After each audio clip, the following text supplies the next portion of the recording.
आज हम सीखने वाले हैं शब्दम कोटि की अभिक्रिया। फर्स्ट हम देखेंगे कि शब्दम कोटि की अभिक्रियाएं क्या होती हैं, उनकी परिभाषा क्या है। सेकंड हम देखेंगे कि इनसे रिलेटेड कुछ एग्जाम्पल्स, दो एग्जाम्पल हम देखेंगे। थर्ड पॉइंट होने वाला है हमारा कि एनसीईआरटी इंटेक्स में जो क्वेश्चंस दे रखे हैं वो हम डिस्कस बहुत अच्छे से कर रहे होंगे। हेलो बच्चों, स्वागत है आप सभी का टॉपर वर्ल्ड की एकदम लेटेस्ट सी वीडियो में। चलिए कि सभी शब्दम कोटि की अभिक्रिया, शब्दम कोटि की अभिक्रिया आपके सामने एक एग्जाम्पल लिखती हूँ, ध्यान से समझिएगा। शब्दम कोटि की अभिक्रिया का एग्जाम्पल है, देखो ये एग्जाम्पल आपको दिख रहा है CH3CO C2H5 की जब रिएक्शन कराई जाती है किसके साथ में बच्चा, H2O के साथ में। यहाँ से क्या होता है, H+ आपका निकलता है और रिएक्शन कुछ इस तरीके से हमें दिखाई देती है CH3C12O OH + C2H5 OH। Okay, देखो ध्यान से समझना, बिल्कुल विजिबल होगा हर चीज। देखो T = 0 का मतलब है कि रिएक्शन अभी स्टार्ट नहीं हुई है, रिएक्शन अभी स्टार्ट नहीं हुई है। T = 0 पर जो हमें इसके मोल दिख रहे हैं, इसके ये जो है आपका C4 इस तरीके से बोल लीजिए, कुछ भी बोल लीजिए, CH3COC मतलब एस्टर वगैरह जो है आपका, वो क्या है, कितना है। अगर एस्टर को देखें तो उसके मोल है 0.01 मोल। कितने हैं, 0.01 मोल है। ठीक है, जो आपका वाटर है, वाटर कितने मोल हैं यहाँ पे आपके, 10 मोल हैं। ठीक है, अब देखो प्रोडक्ट, आपको क्या पता है, मैंने लास्ट क्लासेस में आपको क्या पढ़ाया था कि जो हमारा प्रोडक्ट है, प्रोडक्ट किस चीज़ पे डिपेंड कर रहा होता है, प्रोडक्ट डिपेंड करता है आपका रिएक्टेंट पे। किस पे, रिएक्टेंट्स पे और टाइम पे। यानी कि टाइम के रेस्पेक्ट में हम क्या देख रहे होते हैं कि प्रोडक्ट कितना बन रहा है या फिर रिएक्टेंट कितना घट रहा है, वो सारी चीज़ें हमने देखी थी। अब देखो जब T = 0 है, जब T = 0 है तो ये तो 0 मोल और 0 मोल ऑब्वियस सी बात है, यानी कि रिएक्शन अभी स्टार्ट नहीं हुई है तो हमें जो प्रोडक्ट है वो भी नहीं मिलने वाला। इतनी बात क्लियर। नेक्स्ट देखिए, T = T टाइम, यानी कि कुछ भी टाइम हो सकता है, कुछ भी 1 सेकेंड हो सकता है, 2 सेकेंड्स हो सकता है, या फिर एनी टाइम, कुछ भी टाइम हो। उस पर क्या हुआ, जो एस्टर था वो पूरा का पूरा ख़त्म हो गया, 0 मोल हुए। लेकिन जो वाटर था वो कितना हुआ, सिर्फ यहाँ से 0.01 मोल ही यूज़ हुआ, जो कि क्या है, एक ना के बराबर है। इसे अप्रॉक्सीमेट 0 मान के देखो। अभी देखो आगे समझाऊंगी। और ये कितना है, 0.01 मोल है। और आपका जो हमें यहाँ पे ये मिल रहा है अल्कोहल, वो क्या मिल रहा है, 0.01 मोल मिल रहा है। और ये कितना था, 0.0, ये कितना है, 0.01 मोल। यहाँ पे तो था ये 10 मोल, वाटर जो था वो हमारा 10 मोल था। 10 मोल से कितना बना, सिर्फ इतना यूज़ हुआ, कितना, 0.01 मोल यूज़ हुआ। इससे देखो, यानी कि जो हमारे ये सब कुछ दिख रहा है आपको, T = T पर अगर हम देखें तो ये तो पूरा ख़त्म हो चुका है, 0.01 मोल से ये 0 मोल बना।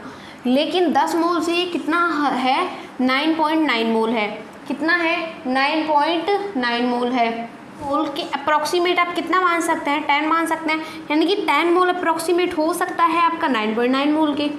इतनी बात क्लियर है। अब देखो यहाँ पे जो आपको प्रोडक्ट्स मिल रहे हैं, 0.01 मोल मिला ये, और ये भी कितना मिला आपको, 0.01 मोल मिला। यहाँ ध्यान दीजिए कि ये जो है आपका जो वाटर है, वाटर ना के बराबर यूज़ हो रहा है, ना के बराबर यूज़ हो रहा है। क्यों, क्योंकि जो 10 मोल है, ये 10 मोल से कितना बना है बच्चा, सिर्फ 9.9 मोल ही बना है। जबकि ये तो पूरे ख़त्म से हो लिए, ये 0 मोल हो चुका है, ये 0 मोल हो चुका है एस्टर। लेकिन जो जल है वो यहाँ पे कितना है, लगभग बराबर ही है, लगभग बराबर ही है। तो इससे आपको क्या पता चल रहा है, यानी कि इसकी सांद्रता या फिर इसका जो वेग है ये डिपेंड नहीं करेगा H2O पर। इसका जो हमें प्रोडक्ट मिल रहा है वो डिपेंड नहीं करेगा किसके ऊपर, जल की सांद्रता के ऊपर। यानी कि क्या बोल सकते हैं, हम बोल सकते हैं कि यदि जल को बढ़ा दिया जाए या जल को घटा दिया जाए तो रिएक्शन पर ना के बराबर इफेक्ट पड़ेगा। दैट मीन्स रिएक्शन पे प्रभाव नहीं देखने को मिलेगा। यही तो ऑब्वियस सी बात होगी। देखो यहाँ पे तो आपको पता चल रहा है कि ये चीज़ें तो बिल्कुल ख़त्म हो चुकी हैं, जबकि हमें प्रोडक्ट भी मिला। क्या मिला, यहाँ पे ये भी मिला, C2H5OH भी मिला, अल्कोहल भी मिला। तो यहाँ पे हमें नहीं देखने को मिला कि ये तो आपका ये ख़त्म हो चुका था, लेकिन ये तो एज इट इज़ रह गया, एज इट इज़ रह गया। दैट मीन्स ये यूज़ नहीं हुआ, यूज़ नहीं हुआ। यानी कि इस प्रकार की अभिक्रियाओं का जो वेग है वो किस पे डिपेंड करता है? सिर्फ एक अभिक्रियक पे डिपेंड करता है, सिर्फ एक अभिक्रियक पे डिपेंड करता है, जबकि अभिक्रिया में दो अभिक्रियक हो सकते हैं। देखो अगर हम इसका वेग लिखें, वेग लिखना मैंने लास्ट क्लास में सिखाया था आपको। यदि आपने वो वीडियो नहीं देखी है तो आई बटन में लिंक दे रखा होगा, वहाँ से जाके आप देख लीजिएगा। देखो जो वेग है आपका, वेग कैसे लिखते हैं? हम लिखते हैं कि हमारे अभिक्रियक जो होंगे यानी कि रिएक्टेंट पे निर्भर कर रहा होता है आपका वेग।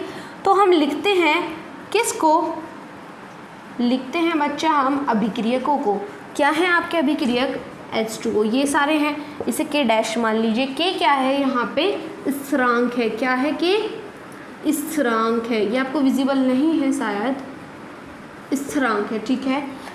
ये K हो गया आपका स्थिरांक, ठीक है। अब देखो जो K है और जो हमारा H2O है, क्या हम ऐसा बोल सकते हैं कि H2O तो इस अभिक्रिया में ना के बराबर कार्य कर रहा है? कार्य कर रहा है, लेकिन इसका वेग इस चीज़ पर डिपेंड नहीं होगा। क्यों? क्योंकि हमें ये एज इट इज़ मिल रहा है 9.9 मोल अप्रॉक्सीमेट 10 मोल, 9.9 मोल अप्रॉक्सीमेट 10 मोल, ठीक है। यानी कि ये इसके बराबर ही है, ये ज़्यादा यूज़ नहीं हुआ। तो क्या अभिक्रिया के वेग पे इसका प्रभाव देखने को मिलेगा? बताइए मुझे, क्या अभिक्रिया के वेग पे इसका प्रभाव देखने को मिलेगा? बिल्कुल नहीं मिलेगा। तो इसको हम कैसे लिख सकते हैं? तो बच्चा वेग हो जाएगा आपका KCH3CO2H5। दैट मीन्स यहाँ पे क्या है? K इक्वल टू है आपका K डैश H2O। तो इस प्रकार की जो रिएक्शंस होती हैं वो होती हैं आपकी छद्म कोटि की अभिक्रिया। क्या होती है?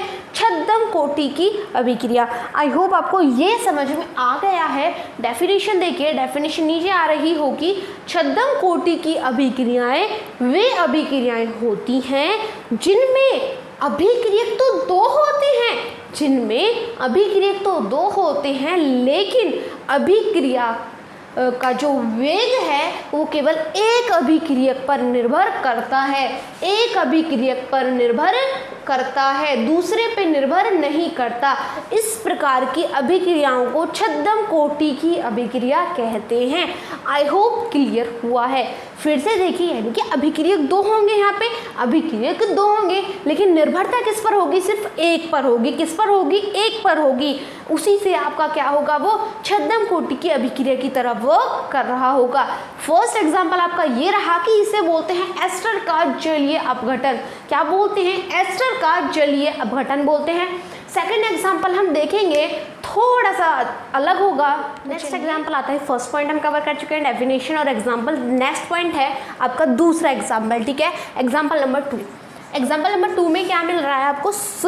क्या दे रखा है? सरकरा दे रखा है। क्या है? इक्षु सरकरा। क्या है?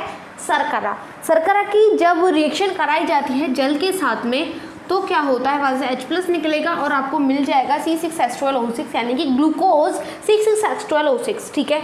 अगर हम इसका उसी तरीके से चार्ट देखते हैं तो हमें पता चलता है कि यहाँ पे जो H2O है, H2O यहाँ पे ज़्यादा यूज़ नहीं हो रहा, यूज़ ज़्यादा नहीं हो रहा है। यहाँ पे पहले की तरह ही क्या हो रहा है? इसके जो मतलब वेग पर निर्भरता इसकी नहीं देखने को मिलेगी और प्रथम कोटि की अभिक्रिया की तरह ही हमें ये रिएक्शन देखने को मिलती है। देखो इसमें क्या होता है आपका C12H22O11 जो है ये तो यूज़ होता है, लेकिन ये ना के बराबर आपकी अपनी निर्भरता दिखाता है, जिसकी वजह से इसका वेग ये होता है। लेकिन होना क्या चाहिए था? वेग होना चाहिए था C12H22 आपका सरकरा हो गया O11 और K डैश H2O। क्या बचा? H2O। और यहाँ पे H2O और K डैश क्या है? ये इन दोनों को हम इक्वल मान लेते हैं के, जिसकी वजह से आपको मिल जाता है वेग का समीकरण। ये सही होगा। इस तरीके की जो रिएक्शंस होती हैं बच्चा, उन्हें हम बोलते हैं छद्म कोटि की अभिक्रियाएं।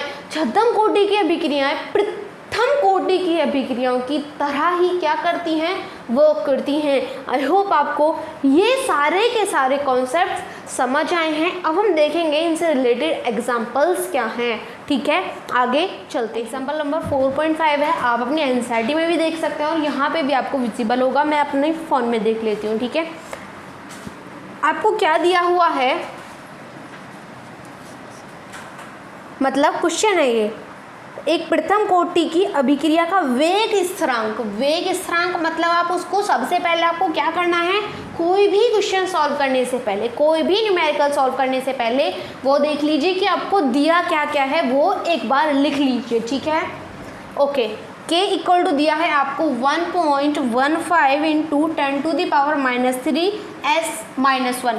s-1 से आपको क्या पता चल रहा है, कमेंट बॉक्स में बताइए। s-1 किसकी कोटि होती है, ये होती है आपकी प्रथम अभिक्रिया की कोटि। क्लियर, आगे देखिए।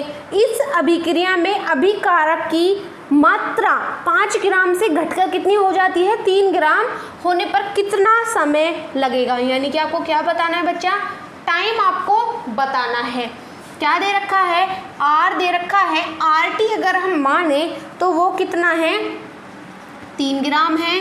R0 देखें तो वो कितना है, 5 ग्राम है। वो कितना है, 5 ग्राम है। तो इन दोनों की डिफरेंस अगर हम आप देखें, डिफरेंस कितना है बच्चा, वो है आपका 2 ग्राम। कितना है, माइनस का 2 ग्राम। कितना बात नहीं, मैं आपको क्या करा रही हूँ, डायरेक्ट फॉर्मूला बता रही हूँ, उसमें आप वैल्यूज पुट करेंगे और आपको सॉल्यूशन मिल जाएगा। सॉल्यूशन मिल जाएगा। k इक्वल टू क्या होता है, 2.303 divided by delta t log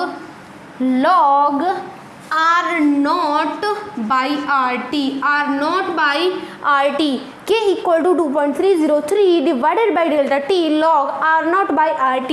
ये देखने में कैसा लगता है फॉर्मूला, ये होता है log R0 by RT equal to k delta t।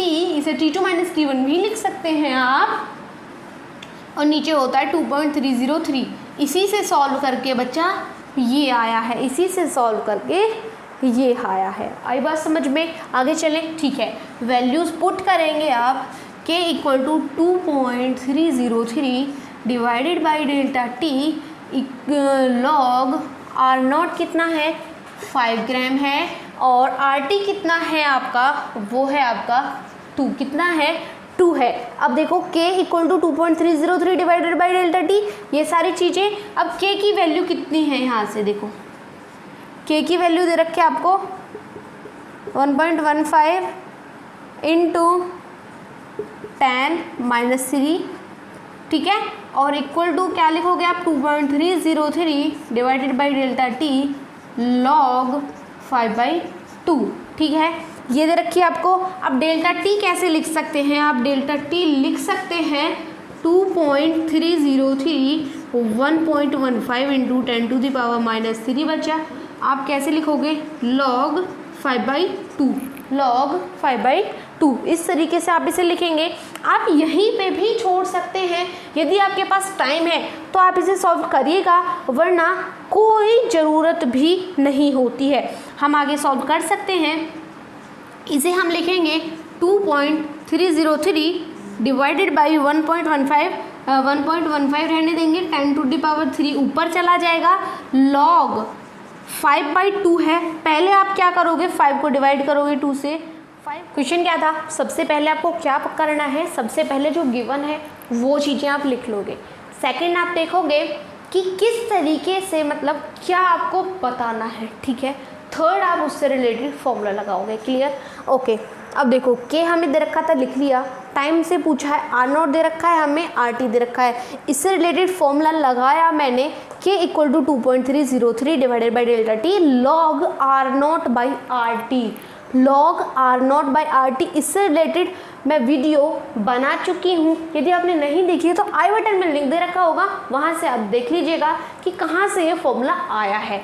ठीक है, उसमें वैल्यूज़ हमने पुट की। ठीक है, यहाँ देखिए 2.303 divided by delta t log 5/3, values put की, 1.15 इंटू 10 टू पावर -3 इक्वल में कर दिया, ये चीज़ें मिली। जब आप log 5/3 को सॉल्व करोगे, आप एक काम भी कर सकते हैं, यदि आपके पास एग्जाम में टाइम नहीं है इतना ज़्यादा, तो डेल्टा टी यहाँ लिखेंगे, इससे चीज़ को नीचे ले जाएंगे। डेल्टा टी यहाँ लिखेंगे, इस चीज़ को नीचे ले जाएंगे इस तरीके से। सॉरी, आगे बात समझ आई। 5/3 को 5 से मतलब 3 को डिवाइड करोगे 5 से, लॉग उसमें लगा दोगे तो ये वैल्यू मिलेगी 0.2218। ठीक है, ये सॉल्व किया आपने, यहाँ तक आपको कोई प्रॉब्लम नहीं है। मल्टीप्लाई की 0.510 मिला divided by delta T. Delta T को इधर ले गए और इसको नीचे डिवाइड में ले गए, दोनों को इंटरचेंज किया तो आपको मिला 0.44 इंटू 10⁻3। अब ये -3 था, ऊपर जाएगा तो पॉजिटिव हो जाएगा, तो इसकी मल्टीप्लाई जब आप करेंगे डेल्टा टी, ये आ जाएगी बच्चा आपकी 444 सेकेंड्स। यानी कि इस अभिक्रिया को होने में कितना समय लगा? इस अभिक्रिया को होने में समय लगे 444 सेकेंड। आई होप आपको समझ में आया है। ये क्वेश्चन समझ आया है तो नेक्स्ट क्वेश्चन पे हम आने वाली क्लास में प्रोसीड करेंगे। हम उसमें कई सारे क्वेश्चंस को समराइज करेंगे। चलो एक क्वेश्चन इसी में देख। यदि वीडियो पसंद आए तो वीडियो को लाइक कर देना। यदि एक एक आपका कॉन्सेप्ट क्लियर हुआ है तो कमेंट बॉक्स में लिख देना। यदि आपको एक भी डाउट रह गया है इस टॉपिक से रिलेटेड तो प्लीज़ कमेंट में बता देना कि ये टॉपिक हमारा रह गया है, वो नेक्स्ट क्लास में ज़रूर उसको सॉल्व किया जाएगा। यदि वीडियो पसंद है वीडियो लाइक कर देना।